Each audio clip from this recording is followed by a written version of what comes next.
Now coming in with regards to the procurement that is being made by the Defence Ministry. This is after the Pahalgam Attack.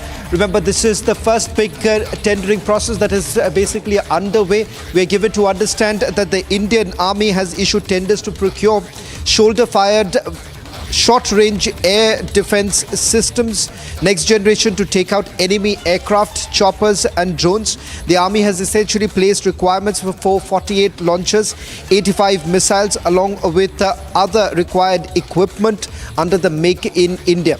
Let me also go across to my colleague and our senior executive editor Abhishek Kapoor getting us the latest details. Abhishek, a significant tender procurement essentially taking place, while the Defence Ministry would largely make it look like this is a routine order that is being made right now by the Indian Army as per the procedure. But is there anything more that can be assumed at this point in time with the kind of procurement that is being done at this stage?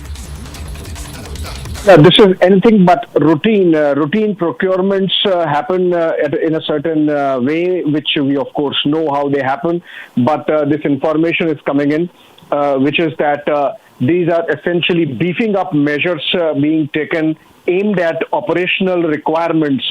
I have spoken to sources and they say these are operational requirements, and that's the differentiator from earlier tenders that would come in, the RFPs that would come in, requests for proposal that would come in.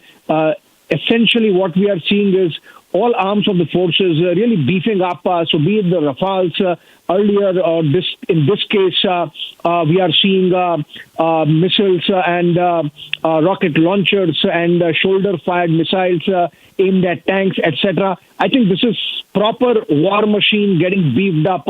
We earlier had reported about how Indian Army had ordered 50,000, imagine 50,000 kamikaze drones, and that's a huge number. I mean, that really gives you an idea of the kind of swarming of enemy territory that can happen, quadcopter drones, etc., among others. So I think what we are seeing is, Shawan, this is clear indication that this is the defense forces really preparing up for the long haul in case, a conflict breaks out. Obviously, if it happens, essentially as we build up to India's kinetic military response to avenge the Pahalgam terror attack.